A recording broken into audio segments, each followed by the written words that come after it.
بسم اللہ الرحمن الرحیم. یہ lecture friends forum round table دینیات کلاس کے لیے ریکارڈ کیے جا رہے ہیں.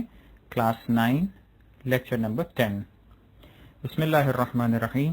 رب اشرح لی صدری ویسر لی امری واحلل عقدۃ من لسانی یفقہوا قولی. ہماری گفتگو مسئلہ نمبر 285 کے ذیل میں 285 کے ذیل میں ہوئی تھی کہ جس میں ہم نے کہا تھا کہ خود انسان کا وضو کرنا ضروری ہے. کسی دوسرے کی مدد سے وضو کرنا عام حالات میں درست نہیں ہے. عام حالات میں درست نہیں کا مطلب یہ تھا کہ اگر اس کے لیے خود ممکن ہے تو وہ دوسرے کی مدد لے کر وضو کرے، ایسا وضو باطل ہوگا. ہاں، جہاں پر نہیں کر سکتا وہ مجبوری آ جاتی ہے، تو ایسی مجبوری کی صورت میں ہم نے کہا تھا کہ اس کے لیے مدد لینا ضروری ہے اور مدد لے کر وضو کرنا ضروری ہے. اور اگر مثال کے طور پہ مدد سروس جو اس سے دوسرے سے لی ہے، اگر وہ پیسے کا بھی تقاضا کرے، اگر وہ اجرت کا بھی تقاضا کرے اور یہ دے سکتا ہو، تو پھر اس کے لیے اگر اس کے لیے مالی طور پر نقصان دہ نہ ہو تو اس کے لیے پیسے دینا بھی ضروری ہے. یہ ہماری بات ہوئی تھی، جس کی ہم نے 2 مثالیں دی تھیں کہ اگر مثال کے طور پہ وہ ایسے بندے سے وہ مدد دیتا ہے کہ جس کی وجہ سے وہ، ہم نے 100 روپے کی جیسے مثال دی تھی، جو اب کوئی بھی ہو، تو اگر وہ پیسہ دینا اس کے لیے ممکن ہے تو وہ پیسہ دے کے وضو کروائے. اگر پیسہ دے کے ممکن نہیں ہے تو پھر اس کی ذمہ داری، یا تو وہ مثال کے طور پہ یہ کوشش کر سکتا ہے کہ وہ پھر کسی ایسے بندے کو ڈھونڈے جو بغیر پیسے کے اس کی مدد کر دے. مثلا اپنے فیملی ممبر میں سے کسی کو تیار کرے کہ وہ بغیر پیسے کے اس کی مدد کرنے کے لیے تیار ہو جائے، تو پھر وہ اس کو وضو کروا دے. یا پھر نہیں ہو تو پھر وہ، ہم نے پہلے بھی کہا تھا کہ پھر اس کے دیگر احکامات کی طرف رجوع کیا جائے گا کہ ایسا شخص جو مجبوری کی حالت میں کیا کرے گا، تیمم کی طرف جائے گا یا کیا ہوگی ذمہ داری، وہ اپنے مقام پر. اس کے بعد ہے نیکسٹ مسئلہ اس شرط کے ذیل میں 286 کہ جس میں فرمایا گیا ہے کہ جو شخص وضو کے افعال بھی انسان بذات خود انجام دے سکتا ہو تو ضروری ہے کہ انہیں انجام دینے کے لیے دوسروں کی مدد نہ لے. وضو کے جو افعال، مثال کے طور پر اب ہم نے بات کی تھی کہ اگر کوئی شخص ایسا ہے کہ جو نہیں کر سکتا، اس کے ہاتھ پہ پلسٹر لگا ہوا ہے. اگر مثال کے طور پہ ایسا ہے کہ اس کے ایک ہاتھ پہ پلسٹر لگا ہوا ہے اور وہ فقط چہرہ نہیں دھو سکتا، باقی سب کر سکتا ہے، فرض کر لیں، یعنی چہرے تک ہاتھ لانا اس کے لیے مسئلہ ہے، باقی سب کر سکتا ہے. ہاتھ پہ مثال کے طور پہ ہاتھ الٹے ہاتھ سے سیدھے ہاتھ دھو لے گا، سیدھے ہاتھ سے الٹے ہاتھ تک ہاتھ پہنچا کے کر لے گا، یا مثال کے طور پہ مسا وسا کرنا بھی اس کے مسئلہ نہیں ہے. یا فرض کرنے کا چہرے کی طرف آنے کا مسئلہ ہے، تو 2 چیزیں ہو سکتی ہیں کہ وہ ہاتھ اگر بلند نہیں کر سکتا تو 2 چہرے کے اندر چہرہ دھونا اور سر کا مسا، یہ 2 چیزیں ایسی ہوں گی کہ جہاں پہ وہ نہیں کر سکے گا، باقی سب چیزیں کر سکتا ہے. تو پھر کیا کرے؟ کیا وہ کسی اور کی جو مدد حاصل کرے گا تو وہ مدد پورے وضو کے لیے حاصل کرے گا، یا ایسا ہوگا کہ وہ مدد صرف ان چیزوں کے لیے حاصل کر سکتا ہے کہ جن چیزوں کو انجام نہیں دے سکتا؟ جیسے ہماری مثال کے اندر ہم نے کہا کہ صرف سر کی طرف ہاتھ لانا اس کے لیے مسئلہ ہے، تو نہ چہرہ دھو سکتا ہے نہ سر کا مسا کر سکتا ہے. اس کا مطلب پیر کا مسا کر سکتا ہے، اس کا مطلب دونوں ہاتھوں کو دھونا اس کے لیے پاسبل ہے. تو اب کیا کریں؟ جو وضو کروائے گا وہ کیا پورا وضو کروائے گا یا نہیں صرف چہرہ دھونے اور سر کا مسا کرنے میں مدد کرے گا؟ تو یہاں اسی بات کا جواب دیا جا رہا ہے کہ اس بندے خدا کے لیے اجازت فقط اتنی ہوگی کہ وہ انہی چیزوں میں کہ جو خود انجام نہیں دے سکتا انہی میں مدد لے سکتا ہے، باقی ہر ایک چیز کے اندر مدد لینا اس کے لیے جائز نہیں ہے. تو وضو کے جو افعال بھی انسان خود بذاتے ہی انجام دے سکتا ہے، ضروری ہے کہ انہیں خود انجام دے، اور اس میں دوسرے کی مدد لینا اس کے لیے صحیح نہیں ہے. ٹھیک ہے، یہ ایسی تمام صورتحال کا کنڈیشنز کا جواب ہو گیا. نیکسٹ اگلی شرط 10ویں شرط، جس میں فرمایا گیا ہے کہ وضو کرنے والے کے لیے پانی کے استعمال میں کوئی رکاوٹ نہ ہو. پانی کے استعمال میں رکاوٹ کی مثال میں آپ کے سامنے پیش کر دیتا ہوں. پانی کے استعمال کی رکاوٹ ایک یہ ہو سکتی ہے کہ کوئی زخم اعضائے وضو پہ لگا ہوا ہے کہ جس زخم کی وجہ سے پرابلم یہ پیدا ہو گئی ہے کہ اب اگر اس کے اوپر پانی گیا تو وہ سیپٹک کر لے گا. مثال کے طور پہ زخم خراب ہو جائے گا، اس زخم کے اندر مثال کے طور پہ کمپلیکیشنز آ جائیں گی. تو ایسی صورتحال میں پانی کا استعمال کرنا آپ کے لیے جائز نہیں ہے. تو یہ پانی کے استعمال میں رکاوٹ آ گئی.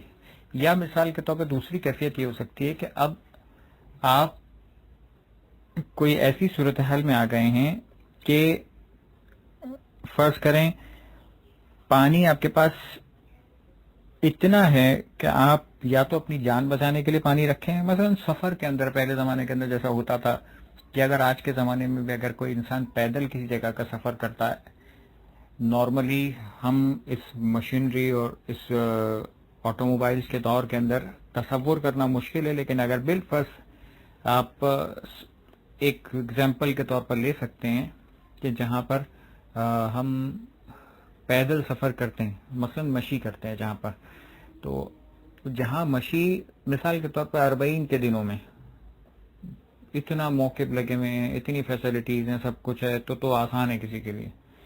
تو مشی صرف ایسا تو نہیں ہے کہ صرف 40 کے دنوں میں ہی مشی کرنا مستحب ہے.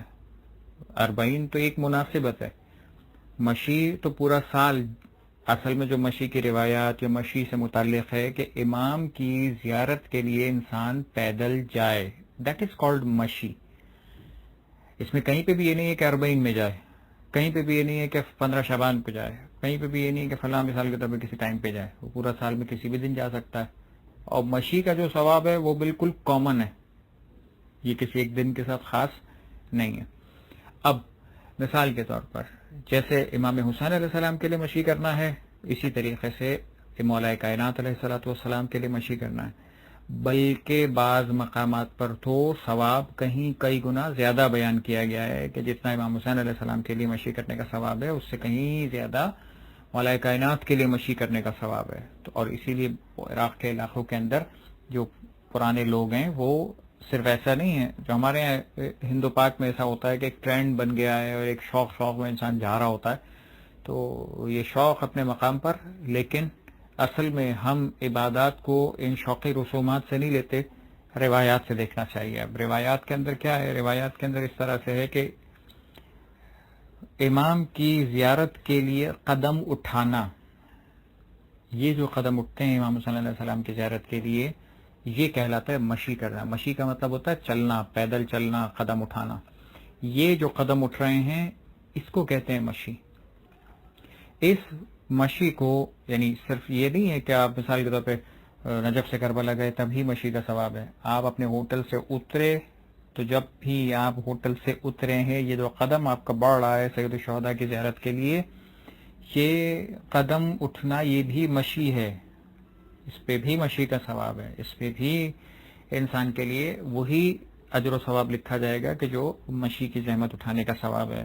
مثال کے طور پر کوئی انسان کسی اور ملک سے، کسی اور مقام سے، کسی اور شہر سے، کسی اور جگہ سے اگر پیدل آ رہا ہے تو ہر اٹھنے والا قدم اسے سید الشہداء علیہ السلام کی زیارت کے لیے جو اٹھے گا اس پہ وہ ثواب اس کو مل جائے گا.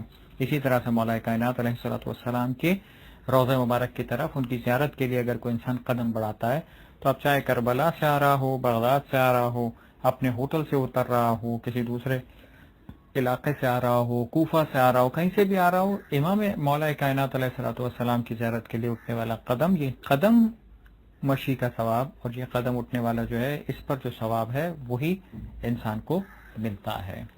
تو اب باقی ساری چیزوں کے اندر ایک یہ کانسیپٹ بھی آپ کے ذہن میں کلیئر ہونا چاہیے کہ یہ تمام چیزیں. اب یہ اس لیے مثال دی آپ کو تاکہ ایک بات سمجھ میں آئے کہ اب مثال کے طور پر اگر کوئی انسان ان خاص دنوں میں مشی نہیں کر رہا، اور جیسے کہ ہے آج بھی لوگ جو وہاں رہتے ہیں یا جو وہاں پر عقیدت مند ہیں یا علماء میں سے ہیں، وہ ہر شب جمعہ جاتے ہیں مشی کر کے، نجف سے اکیلے نکل جاتے ہیں اور اکیلے سیدھا چلتے چلتے نجف سے کربلا پہنچ جاتے ہیں.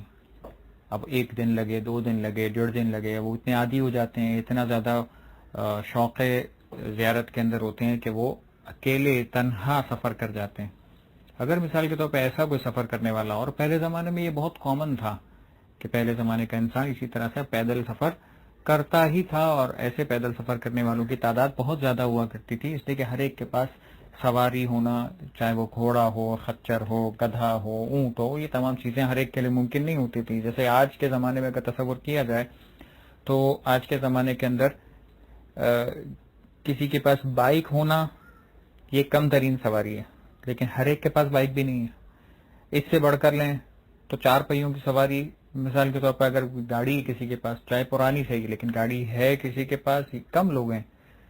نسبتاً ان لوگوں کی جن کے پاس کوئی بھی ایسی 4 پہیے کی وہیکل نہیں ہے. اب وہ گاڑی کسی کے پاس بہتر ہے، کسی کے پاس کمتر ہے، کسی کے پاس مہنگی ہے، کسی کے پاس سستی ہے، لیکن یہ تمام چیزیں تو اس زمانے کی سواری بھی اسی طرح سے مہنگی ہوا کرتی تھی. اتنا سستا نہیں ہوتا تھا کہ جو ہر ایک انسان افورڈ کر سکے. تو سفر کرنے والے پیدل سفر کرتے تھے، ملکوں سفر کیا کرتے تھے، لوگ حج پر پیدل جایا کرتے تھے. شہروں سفر کرنا، ملکوں سفر کرنا یہ کامن بیہیویئر تھا جو انسان نے اس دنیا میں اپنایا تھا.